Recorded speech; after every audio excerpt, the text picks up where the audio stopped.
Hello and welcome to this edition of Bayou Time. I'm your host, Keith Whiteside, licensed clinical social worker. Thank you for joining us. However you may be joining us, we appreciate it. And always glad to have with us in studio people who are helping make a difference, representing you and all the others here in our area. Welcome back to the show, State Representative Joseph Orgeron. Joseph, thanks for being here. We appreciate it. Thank you, Keith. Yeah. Listen, one of these things that I think we would be a little remiss if we didn't talk a little bit about it is where people stand in the recovery process. Let's talk a little bit about some of your constituents and how they're doing. Yeah, 6 months after the fact, there still are calls for that I get to my office on people looking for help with insurance claims, primarily supplemental insurance. They've already had an adjuster, took money, and then got the contractor, found more issues with it, and it seems it's a little more difficult to get your insurance company to come back and look for supplemental claims and help out. And we've put in a few calls to the Commissioner of Insurance's office, and they have people that basically make the calls for us to get the insurance companies to call back our constituents and get their insurance, get that supplemental claim ruling.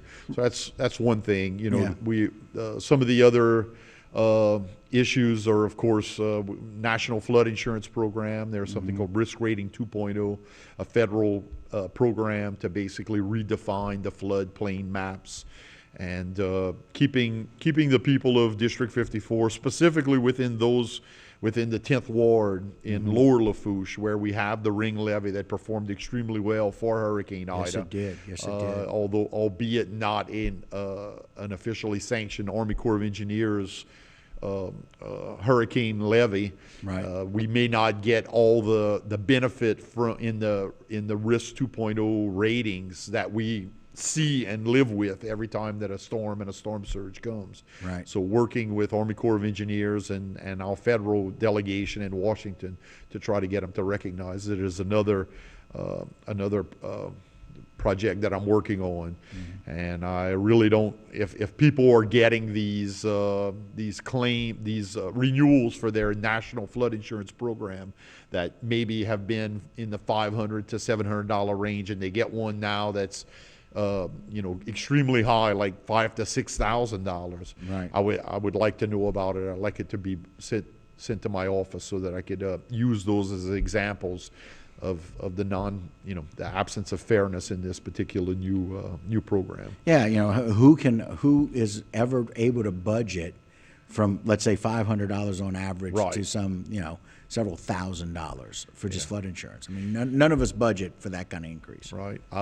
In the lower extremes of my district down in Grand Isle, been working with Mayor Carmondale and the town council to help with some of their recovery things related to the FEMA trailers that were put on the island for the residents. Basically, we all know that's an 18-month countdown. That there may be extensions, but nonetheless, there is a clock running where affordable housing needs to be taken into account and given to people who need it in that particular area, and we're working on that. The drainage, of course, all the ditches on the side of the road got filled up with sand. Right. So every time it rains, basically LA1 becomes a small little lake to some extent for a while. Right. But getting their drainage done, and lastly, part of their tourism is getting the beach back on. I don't think this summer will be 100%.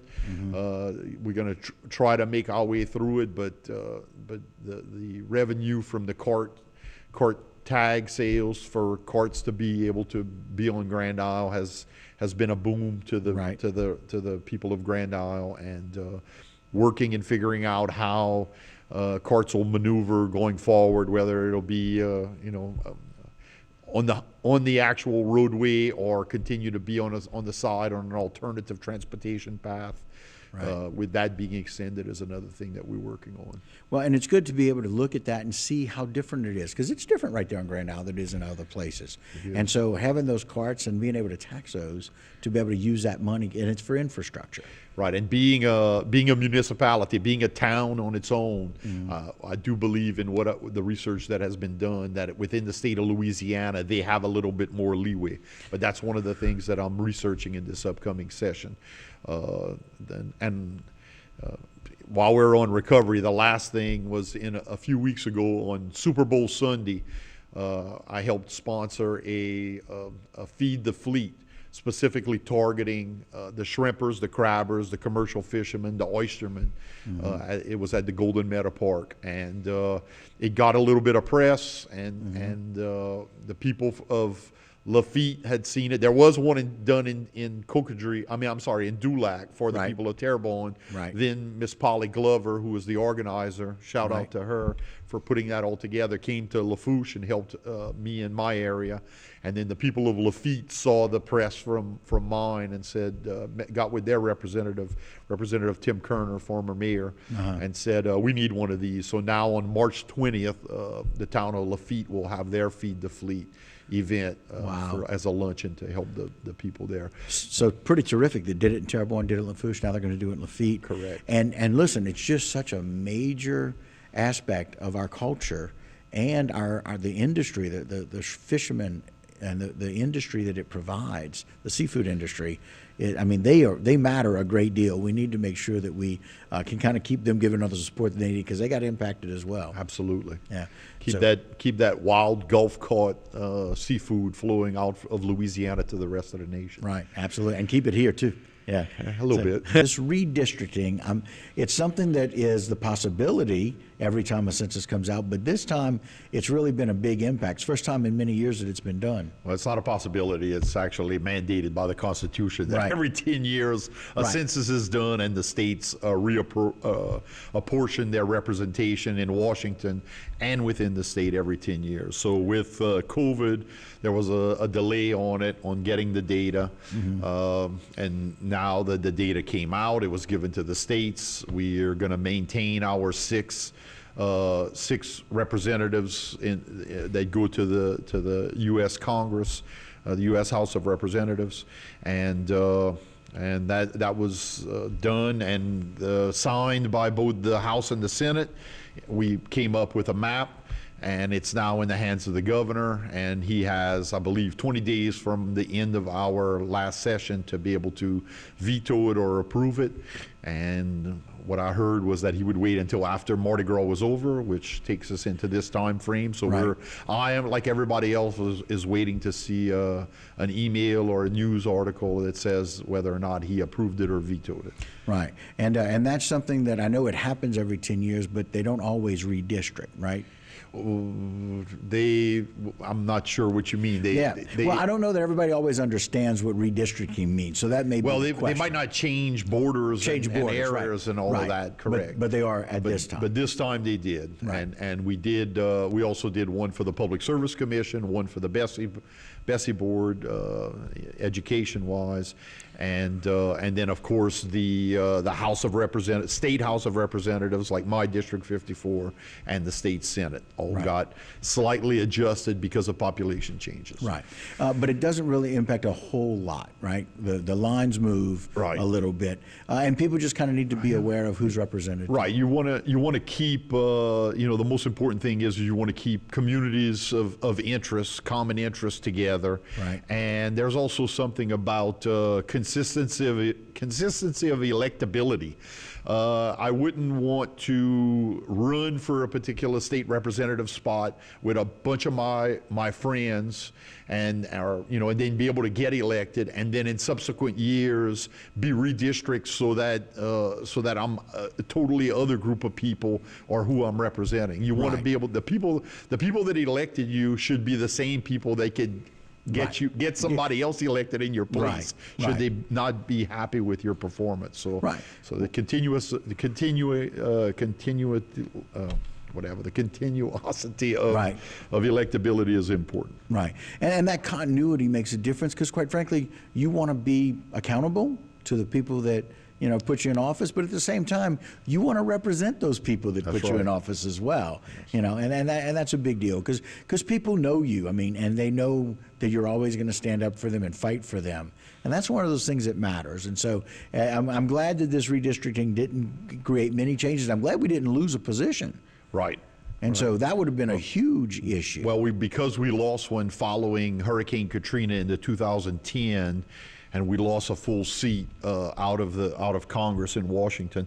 It was highly unlikely that even if Louisiana had lost more population, that they would take a second district from us in 2 consecutive censuses. Right. I was told that was not common for them to do that. They avoid cutting one out. Right, and making those major changes. Correct. For that.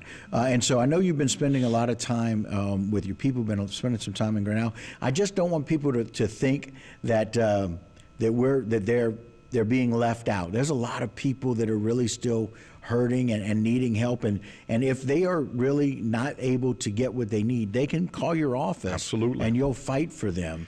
And like you said, turn a lot of that stuff over to the commissioner's office, right?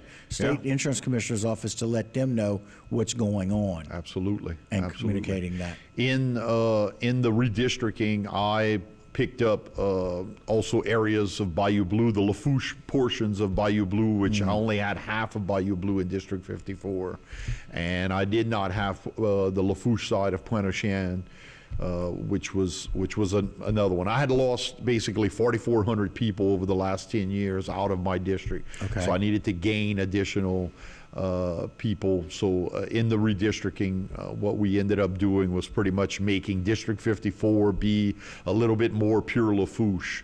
Okay. And those that were done by Representative McGee and Representative Zarang being more specifically Terrebonne. To Terrebonne. Yeah. Well, and as we're talking about that, there are some of the harder hit areas. Yeah. That we see, by Lower Lafourche, Lower Terrebonne, that Pointe-aux-Chenes area, the Lafourche side of Pointe-aux-Chenes as well.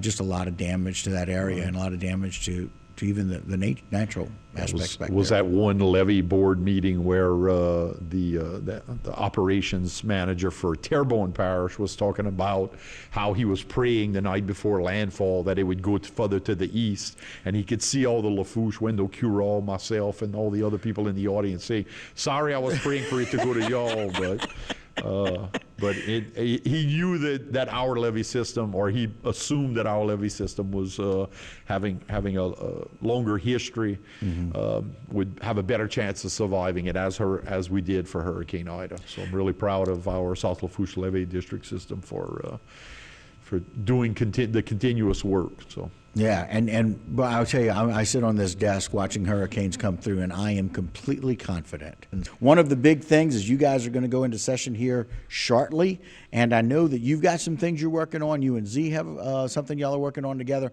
Walk us through some of these bills that we're looking at and the importance of those. All righty. Well, as we know, the current administration is pushing hard on renewables and alternative energy. And born and raised on Bayou Lafourche and into a family that serviced oil and gas infrastructure, I know where the bread and butter business of our economy is.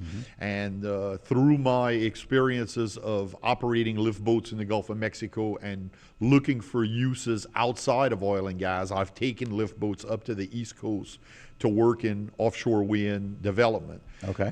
Actually installing America's first offshore wind project in Block Island, Rhode Island. And in that process, I realized that in order for that to happen anywhere, whether it's on the East Coast or the Gulf of Mexico, we'll need the talents that we've already developed here in servicing the oil and gas offshore platforms. You still need all the safety mantra, 24/7 work. Work ethic, and I just saw that us here in the Gulf Coast, our people would be able to make use of that, and as it progresses, the structures that would have to be put down for turbines to be built on could be built at Gulf Island, Morrison Fabrication, up and down Amelia, where all of the structures in the Gulf have already been done. So there are a couple of bills that are going to be put forth to change the way that some of the funding that we get, for instance, for CPRA to get funding right now. It's almost written specifically that their funds come from oil and gas revenues in the Gulf. It's a combination of the BP oil spill money, which is going to be sunsetting in 2 years. That's Right. going to be one not getting any money from that anymore, and another Right. one is from the royalties of oil and gas, which in case over the next several years, if there's a reduction, then that'll be reduced funds that CPRE will be able to get for its master plan.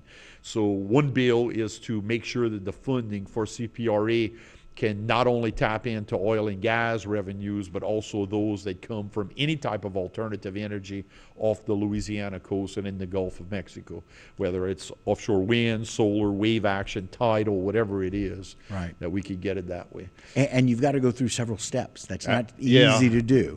Again, the Louisiana Constitution, not like the very nice U.S. Constitution, Right. which I love and hold dear to my heart. But the Louisiana Constitution was written a little overly restrictive, and therefore, in order to make the changes, even to change the funding for CPRE to be from just oil and gas to having the oil and gas plus any other energy source and revenue that's done, gotta change the law itself, and I have to put forth a constitutional amendment to be on the ballot to allow the Constitution to be changed, because it's already written. It's also written in the Constitution, so it's a Right. kind of a two-step process for that.